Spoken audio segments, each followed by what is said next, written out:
দীর্ঘ 33 বছর পর আপনারা জানেন গত 11 সেপ্টেম্বর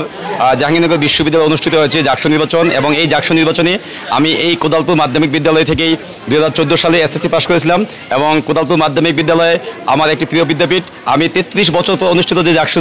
নির্বাচন সেই নির্বাচনে আমি বিপি হিসেবে নির্বাচিত হয়ে আজকে আমারও সেই প্রিয় বিদ্যাপীঠে ফিরে এসেছি এবং আমি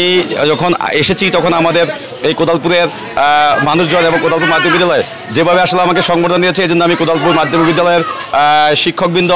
ম্যানেজিং কমিটির অন্যান্য সদস্যবৃন্দ এবং প্রিয় শিক্ষার্থী ভাই বোন যারা আছেন তাদের সকলের প্রতি আমি আমার ব্যক্তিগত পক্ষ থেকে এবং জাকসুর পক্ষ থেকে অনেক অনেক ধন্যবাদ এবং কৃতজ্ঞতা জ্ঞাপন করছি। কোদালপুরবাসীর প্রতি অনেক অনেক শুভকামনা। তারা অতীতেও বিভিন্ন ভালো কাজে আমরা যখন করেছি আমাদেরকে সাপোর্ট দিয়েছেন এবং জাকসু নির্বাচনেও তারা যেভাবে আমাকে সর্বোচ্চ সাপোর্ট দিয়েছেন পরোক্ষভাবে হোক বা প্রত্যক্ষভাবে হোক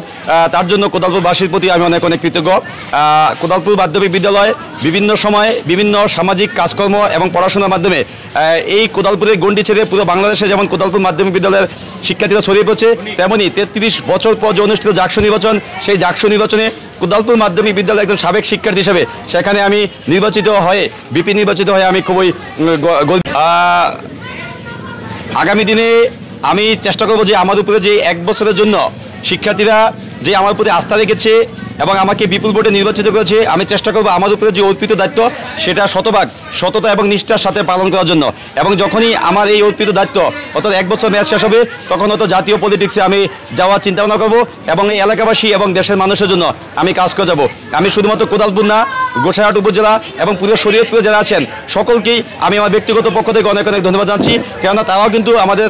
পাশে ছিলেন এবং বুদ্ধি পরামর্শ দিয়ে সবসময় আমাকে এগিয়ে যাওয়ার জন্য সর্বোচ্চ অনুপ্রেরণা জাগিয়েছিলেন।